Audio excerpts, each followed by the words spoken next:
In this tutorial, first I will introduce ASP.NET Core Blazor Components. Then in the end of this video, I will create an example component and call it from the side navigation of this application. Now let's start it. This was the Blazor WebAssembly application last time I have created. There are folders and files in this project. In general, components are resided in the pages folder. In default, we have counter component, fetch data component, and index component in this application. Now, by using the counter component, I will introduce components in detail in the following section. Now, let's see components in detail. Blazor apps are built using Blazor components. Let's say this is a Blazor app. This app consists of Blazor component 1, Blazor component 2, and Blazor component N. In Blazor applications, Blazor components has its own processing logic and its own dynamic behavior. Meaning, component is a self-contained portion of user interface with processing logic to enable dynamic behavior. In the Blazor applications, some Blazor components are simple. However, some Blazor components are container components. In the case of container components, a container component includes multiple Blazor components. For example, in this case, component 2 includes Blazor component A and Blazor component B. Therefore, we can say that Blazor component A and Blazor component B are nested components. These two components are nested inside component 2, namely nested inside the container component 2. If we have a Blazor component B, we can use it in MVC applications. We can also use it in other Blazor Pages applications. This means that we can share Blazor components. In other words, components can be nested, reused, shared among projects, and used in MVC and Blazor Pages applications. Therefore, it is very important that when we designing Blazor components, it should have its own processing logic and it should have its own dynamic behavior. Then we can reuse it, then we can share among projects. This is the counter component in the application. Here we have directives and we have directive attributes. For example, add page is a directive, add code is a directive, and add current code is a directive attribute. Components use Blazor syntax. Therefore, Blazor syntax is very important in order to understand Blazor components. Now, let's see Blazor syntax. Let's say this is a Blazor component or Blazor page. In the upper portion, we have Blazor directives. Then we have HTML code block. HTML code block uses directive attributes. Finally, we have C# code block. Classes, properties, and variables are referenced in HTML code block as the directive attributes, namely data binding. Blazor components use Blazor syntax. Two Blazor features are extensively used by components. One is directives, the second one is directive attributes. First, let's see directives. Change the way component markup is passed or functions.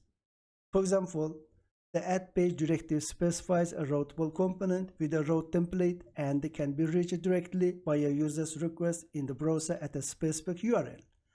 Meaning, add page directive is responsible for routing in the component. The second one is directive attributes. Directive attributes change the way a component element is passed or functions. For example, the add bind directive attribute for an input element binds data to the element's value. For example, in the counter component, we have a current count variable in the C# code.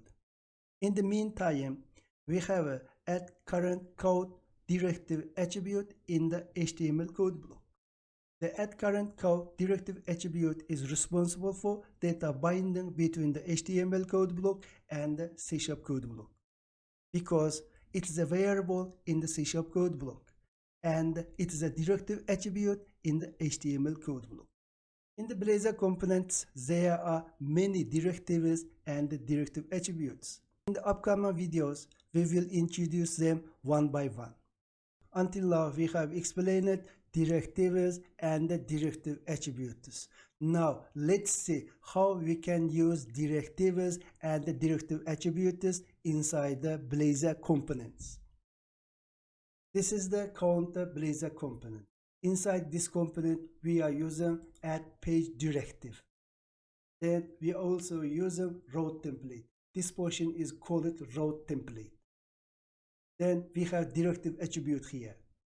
Current count is a directive attribute. Actually, this directive attribute is a variable inside the C# code block. However, the same thing is a directive attribute inside the HTML code block. Directive attribute is a bind attribute. Data binding in components is accomplished with the @bind attribute. Directive attribute only applies to Razor components. The code block enables the Razor component to add C# members, for example, fields, properties, and members to a component. Therefore, directive attributes is responsible for data binding between HTML code block and corresponding C# code blocks. In C# code block, component state is specified and processed with C# properties and field initialized. Parameter values from arguments passed by the parent components and the route parameters. Namely, in the component we have route parameters. In the C# code block, we also have methods for user event handling, lifecycle events, and custom component logic. For example, we have a start date parameter in the C# code block. Component parameters should be declared as auto properties, meaning that they shouldn't contain custom logic in their get or set accessor. In other words, we need to keep component parameters simple. Only they have get and set. We don't need to add logic inside the get or set accessor. However, we can initialize parameter inside the C# code block. In this case, we are initializing the start date parameter with the date time now. Namely, writing an initial value to a component parameter is supported because initial value assignment don't interfere with the Blazor's automatic component rendering. So we can initialize a parameter inside the C# code block. However, we have a warning here. Providing initial values for component parameters is supported, but don't create a component that writes to its own parameters after the component is rendered for the first time. This is important. Let's see this component in detail.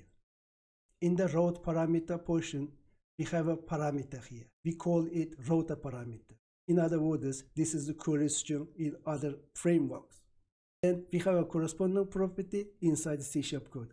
For example, the text. This text is the corresponding parameter of this route parameter. Components can be specified route parameters in the route template of the add page directive, for example here. The Blazor router uses route parameters to populate corresponding component parameters, for example this. We are populating this text parameter by using the text in the route parameter. Optional route parameters are supported. Actually, this text is optional parameter because we have question mark here. In fact, there are several methods. We should not call them inside the Blazor components. For example, result, wait, wait any, wait all, sleep, and get result. These methods should not be called inside the Blazor components. The preceding methods block the execution thread and thus block the app from resuming work until the underlying task is completed. This is very important.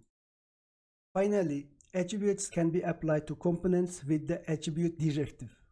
The following example applies the authorized attribute to the components class. For example, we have add attribute directive and then we can use authorize here. If we add this attribute to the component, that component can be protected, then only authenticated user can access that component. In the following section, we will create a component that we call it from the side navigation of the application. Now let's create a department component. Then I am going to display some data from Adventure Works 2014 database. Namely, I am going to display the content of the department table. For this, I am going to create a static data source, namely a JSON data source. I will create inside the web root folder. Inside the sample data, I am going to create a department entity JSON state data.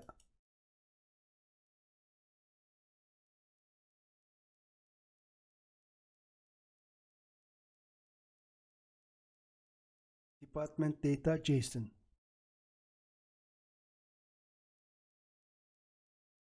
In order to save time, I have prepared the data. Therefore, I just copy it and paste it here.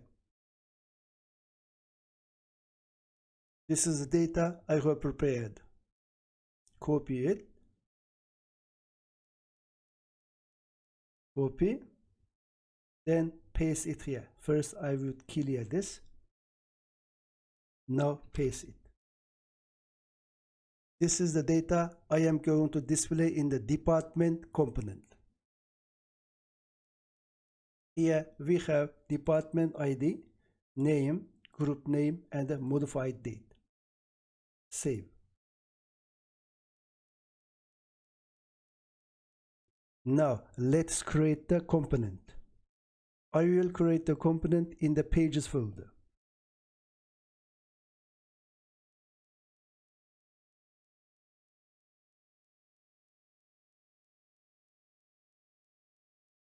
Add. Now I have created the department component.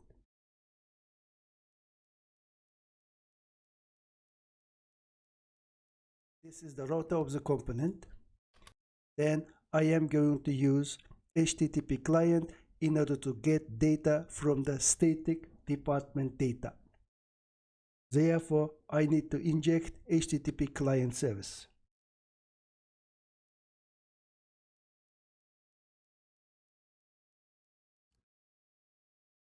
I have department data and it has department ID, name, modified date.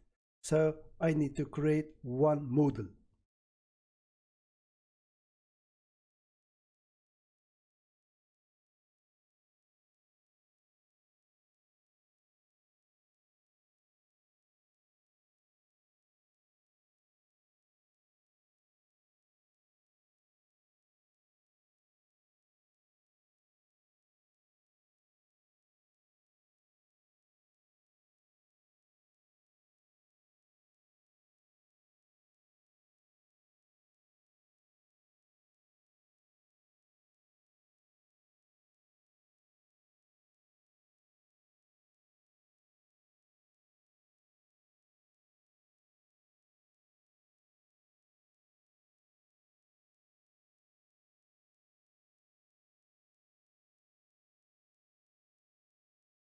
Now I am going to initialize the component.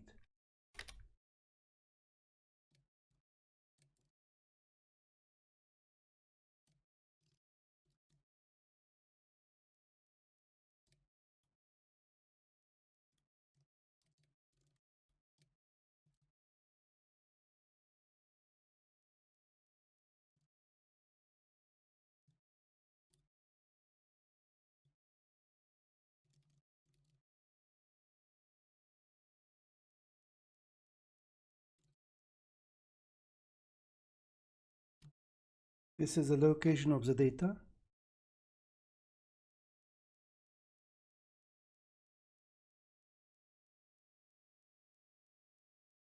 Let's clear this.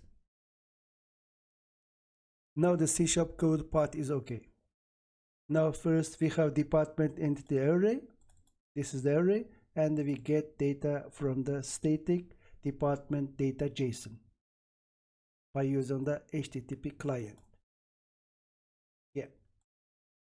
Actually, we have injected HTTP client in the, for example, here we have HTTP client service.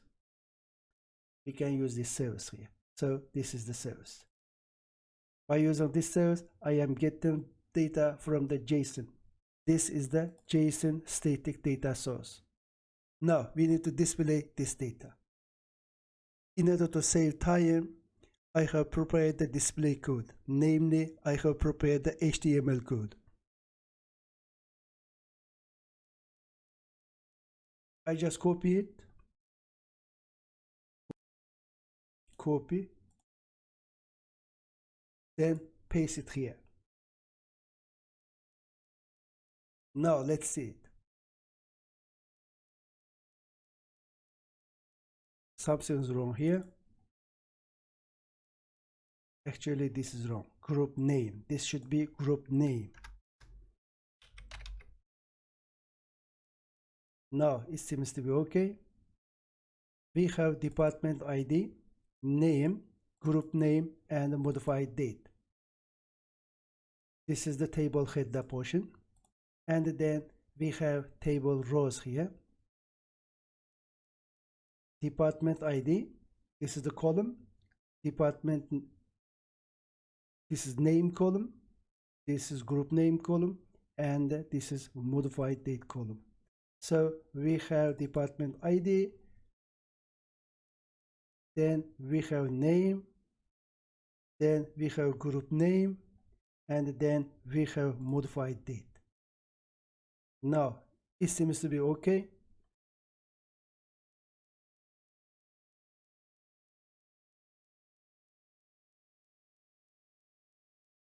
Now we need to call this component in the side navigation.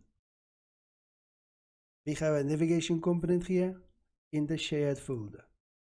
This is the navigation. I am going to display the department component in the side navigation. Therefore, I just copy it,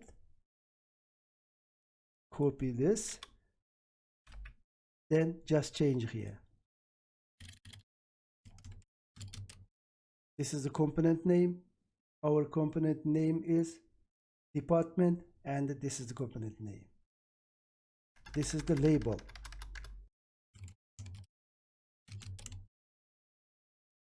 Save. Now we have done it. First, before run it, we need to check again. First, we created static JSON data source. This is the department data. We have some objects here. In the object, we have department ID, department name, group name, and a modified date. So based on this, we have created model. Namely, we have created this model, department entity. Inside department entity, just same as a data source, we have department ID, name, group name, and modified date.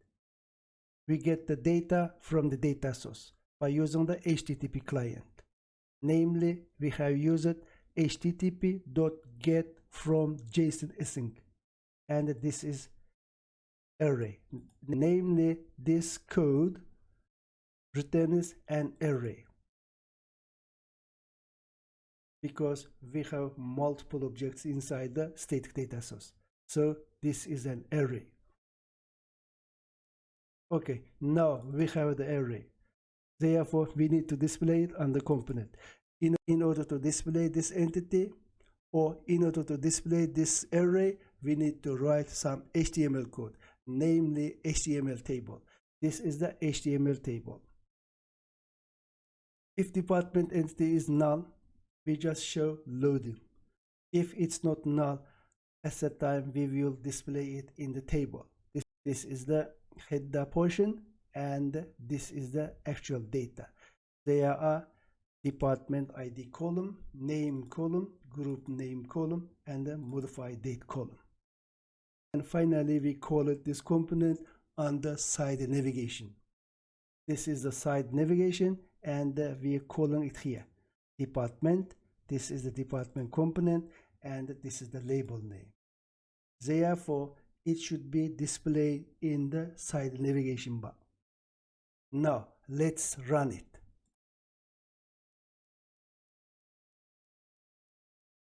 It's running. Hopefully it will display. Take some time. Okay, it displays on the side navigation bar. Let's click it. Okay, it works. The data has been displayed.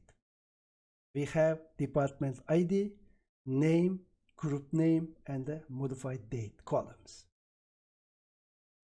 In summary, in this tutorial, I have introduced the Blazor components and its directives and the directive attributes, and create a department component and display some data on it.